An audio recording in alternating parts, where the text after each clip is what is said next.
Good evening. Thank you so much for staying tuned in to Millennium TV. You're welcome to the Millennium TV main news. My name is Lovisa Chilufia. We take a look at stories making headlines. LUSAKA Archbishop ALICK BANDA has called on leaders to put aside their political differences and focus on serving the people. Government has committed to ending HIV/AIDS by 2030. And MMD clears air on allegation leveled against RAPHAEL NAKACHINDA. In international news, Trump threatens 100% tariff on BRICS nations if they try to replace dollar. And in sports, under-17 boys arrive in South Africa for COSAFA AFCON qualifier tournament. I'll be back with the details after this break.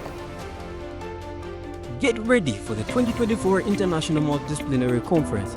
From 18th to 20th December, join us at Mulungushi International Conference Center in Lusaka, Zambia. We're honored to welcome Honorable Douglas Yagalima, the Minister of Education, Professor Inga Koryajina, UNDP expert, Head of International Development for Russia, Africa, and expert of State Duma of the Russian Federation, Her Excellency Ms. Poemo M. Sekoma, SADC Parliamentary Forum Secretary General, Professor Chris Rensley, Editor-in-Chief, South African Journal of Information Management, Edward Robert Hanna, Sustainable Energy Expert, United Kingdom, Julien Wang, President, Shanghai Cooperation Organization, and many other keynote speakers. Registration fees are 1,300 kwacha per delegate. Visit multiresearch.net to secure your spot. IMDC 2024, where innovation meets opportunity. And now the news in detail. LUSAKA Archdiocese Archbishop ALICK BANDA has called on leaders to put aside their political differences and focus on serving the people in order to improve their livelihood. In a Sunday Advent message, Archbishop BANDA has reminded government of its solemn duty to lead with humility, compassion, and to serve the people of Zambia. To serve the people it was elected to represent. He stresses that the need for government to prioritize the needs for its citizens in the face of the devastating drought which has ravaged the land, leaving many families struggling to put food on the table. He says with the drought ravaging the land and social services buckling under the strain, the suffering of Zambia's most vulnerable has become all too apparent. Yet there are those who bear an even greater burden due to their beliefs or social standing. Now, when many of our people are burdened by the challenges that face our nation, the impact of drought has been severe. A hunger is gripping many households.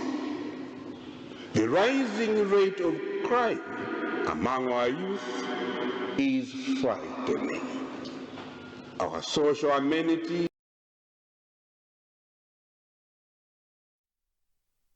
Now, Acting Minister of Finance Elias Mwanga says there is need to address the treatment gap among those infected with HIV/AIDS. Speaking at the official commemoration of this year's World AIDS Day, Mr. Mwanga reaffirms government's commitment to ending HIV/AIDS by 2030 by providing access to quality health care. He says HIV has affected every nation and World AIDS Day helps to remind the world on the profound impact HIV has on the economy, social lives and communities.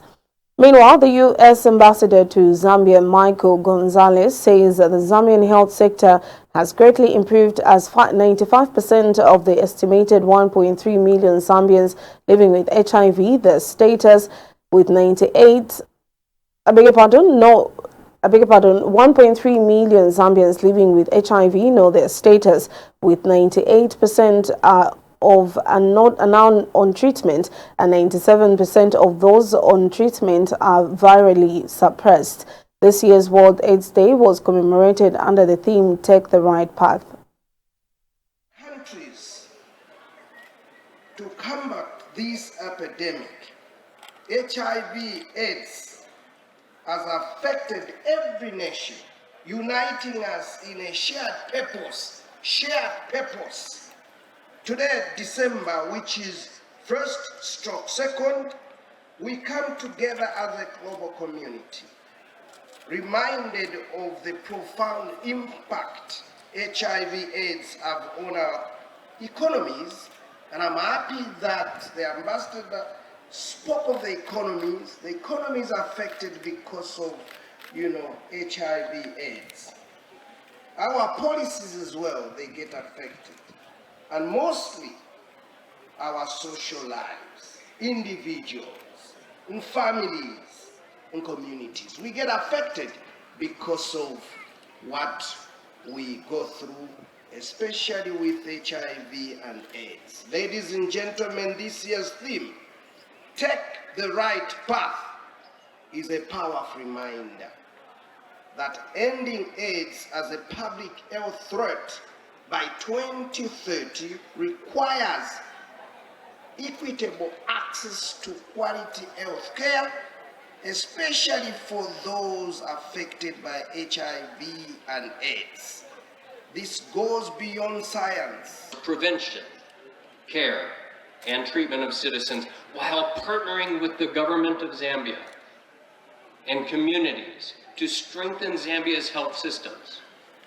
U.S. government investments are providing free HIV medication to nearly 1.3 million Zambians day in and day out, ensuring that every person in Zambia can access essential prevention and treatment services that meet their needs. And I'm proud to say that the Zambian government, with the support of PEPFAR, has made substantial progress towards reaching HIV epidemic control. As we heard today, 96% of the estimated 1.3 million Zambians who are living with HIV know their status.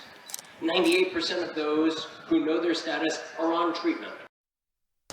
The Zambia Monitoring and Evaluation Association, ZMEA, has warned that government strategies to combat HIV/AIDS is not working, as young people aged between 15 to 24 are still getting infected at the alarming rate.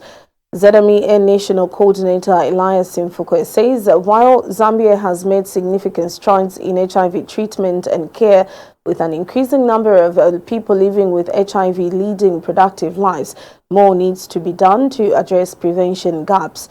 He laments that persistent high infection rates among adolescents and young adults, calling on government and relevant stakeholders to critically evaluate and adapt their approaches to HIV prevention for this age group. Seeing these gains, we've also observed that there's still incidences or new cases in age groups of concerns, such as adolescent girls and young women, adolescent boys and young men, aged 15 to 24. We know that there's been a lot of programs and initiatives that have been implemented to prevent HIV in that population. So if we're having a surge in terms of new cases of HIV in that population, it now calls for a review of our interventions to see whether they're tailored to address the cause or the cases in that age group. So what Zamia is saying is that all the players from the government, the donor space, implementing partners, and all other NGOs that are working to fight HIV should review their processes that are aimed at preventing HIV within the age groups of concerns. This is critical because globally we are moving towards epidemic control, and the target we have is 2030, and our country only has one national development plan, which is the 9th national development plan that will see to it that we... And the Opposition Socialist Party President Fred Member says more funding is needed to combat the disease. That calls for a more caring society, a more compassionate society, a society that knows how to work together, how to struggle together and overcome. A more compassionate society would allocate more resources to this program. We have 1.3 million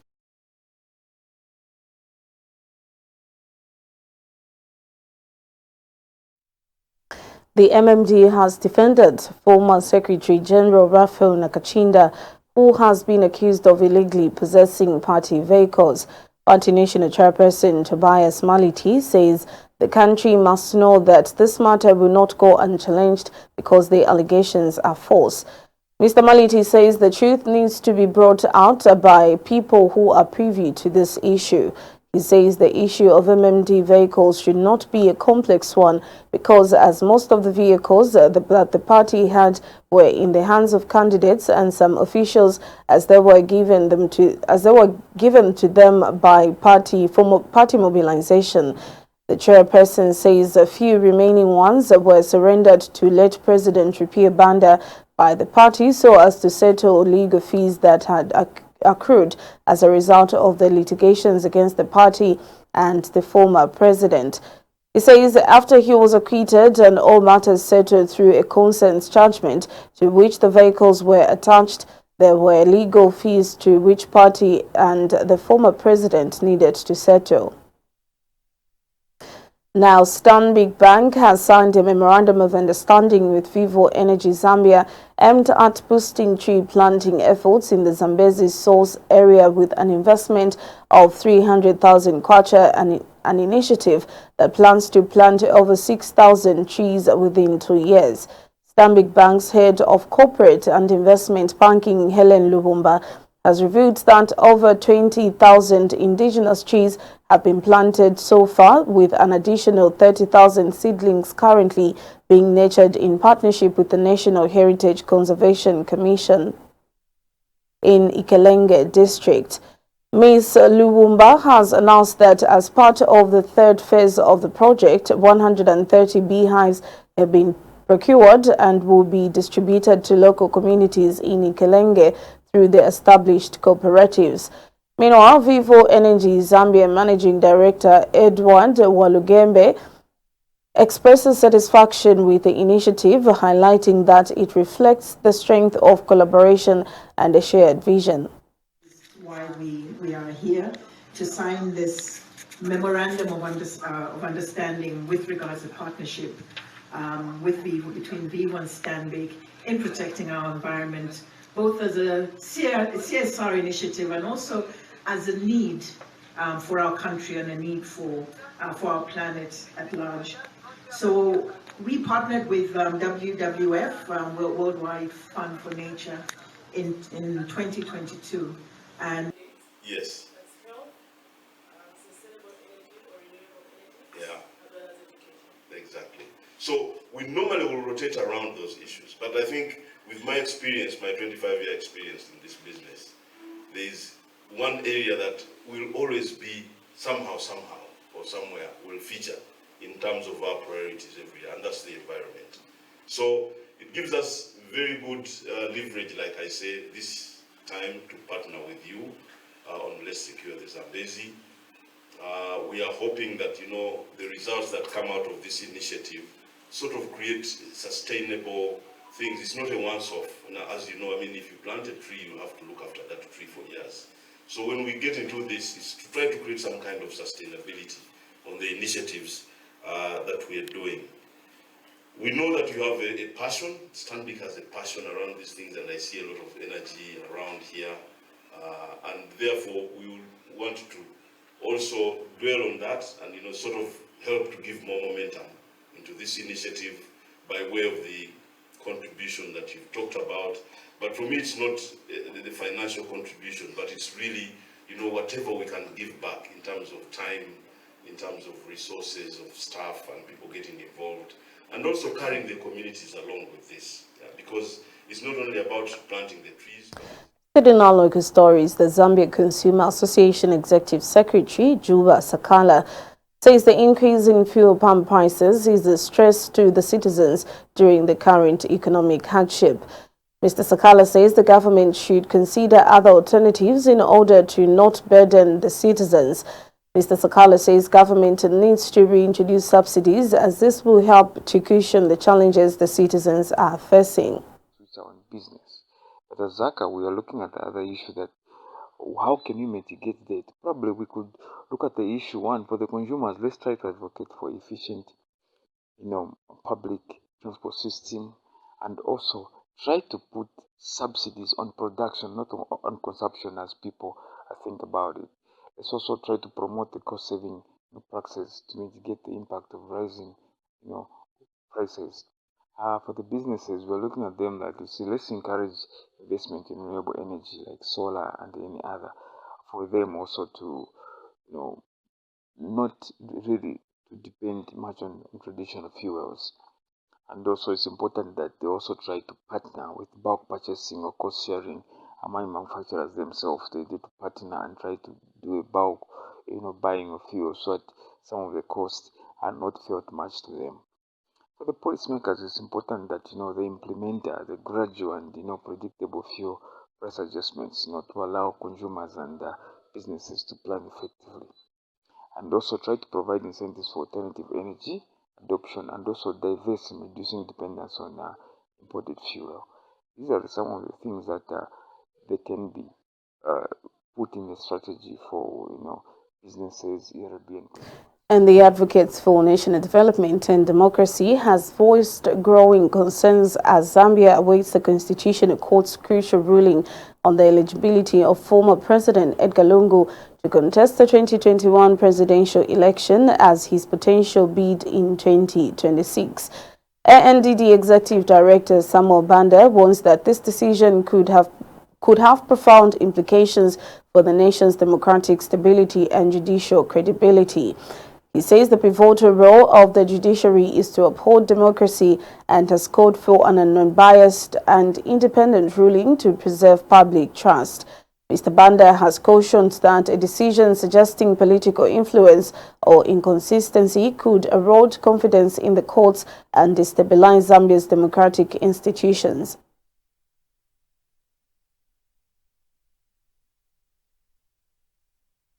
Revamp for Development Change President Robert Chansa has challenged government to refrain from interfering with key institutions such as the Electoral Commission of Zambia, ECZ. Speaking when he featured on Millennium TV's breakfast show, Mr. Chansa says that the continued interference from the powers that be is making the institution not running independently. Mr. Chansa says that what is happening is endangering the democracy of the country. They have only been given the mandate to represent the interest of the Zambian people, but not to represent their opinion. So when we come to the answer which we heard from our minister, yes, that it was cabinet which had approved that should be done. That is against the law. And then if you can see what transpired, it wasn't even publicized to the Zambian people so that the Zambian people should get to know. So it is their own opinion. They had made their own opinion. They had made their own decision. The decision which they took, it's not the decision for the Zambian people because they did not consult from the Zambian people. They were supposed to consult the Zambian people through parliamentarians, in which parliamentarians should go down to deliver this message to the people, the owners of that asset, to tell them, what do you think, what do you want? Would you love that this mine should go in the hands of an investor, or would you love this mine to be maintained by us, the owners of that asset? So the decision which the cabinet had made, it's their own decision and it is their own opinion. It is not the opinion of the Zambian people. Just taking you back a little bit, Mr. President.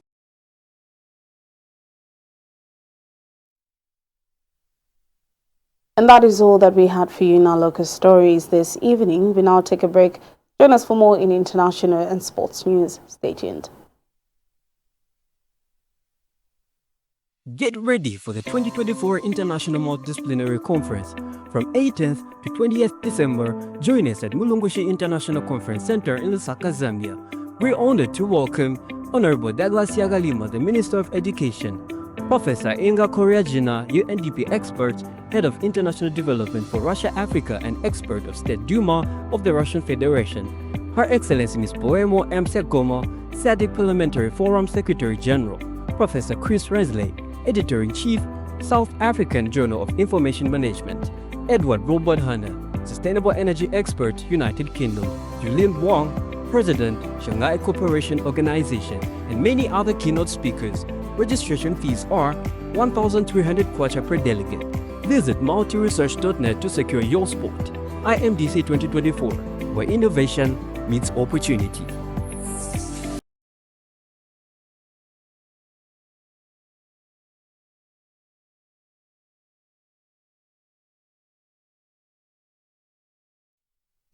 Welcome back and thank you for staying with us. We move on to international news. U.S. President-elect Donald Trump has threatened to impose 100% tariffs on a bloc of 9 nations if they were to create a rival currency to the U.S. dollar. Major world powers, China and Russia, are part of the BRICS alliance, along with Brazil, India, South Africa, Iran, Egypt, Ethiopia, and the United Arab Emirates. During the U.S. election, Trump campaigned on implementing widespread tariffs. He has escalated threats to steep levies in recent days. Moving on to sports news, the Under-17 men national team has arrived in South Africa to compete at the Total Energies CAF Under-17 Africa Cup of Nations COSAFA qualifier, which will be staged in Johannesburg from December 4th to the 10th. The defending champions left Kenneth Kaunda International Airport aboard a Zambia Airways flight at 0720 and arrived at OR Tambo International Airport at 0920 hours. Coach Ian Bakala's Chargers will begin their Group B campaign against Namibia at 12 hours on 5th December at the Ujawa Mula Stadium before entertaining rivals Zimbabwe at the same stadium 2 days later.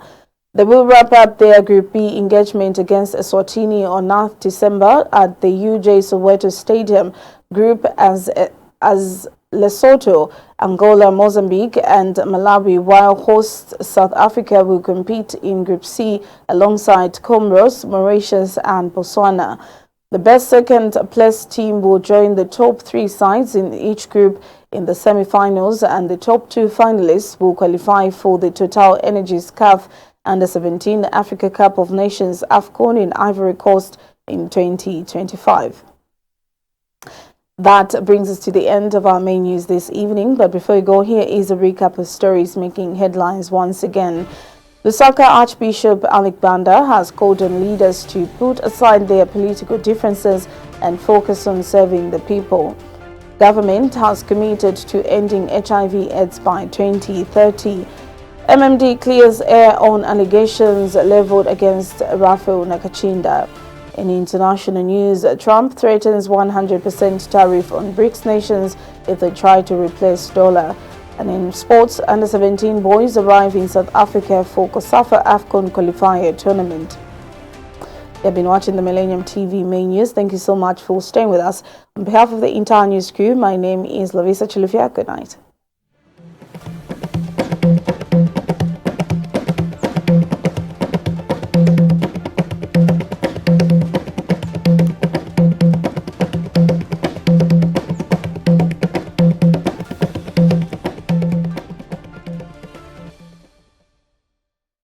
Get ready for the 2024 International Multidisciplinary Conference.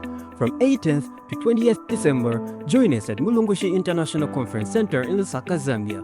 We're honored to welcome Honorable Douglas Yagalima, the Minister of Education, Professor Inga Koryajina, UNDP expert, Head of International Development for Russia, Africa, and expert of State Duma of the Russian Federation, Her Excellency Ms. Poemo M. Sekoma, SADC Parliamentary Forum Secretary General.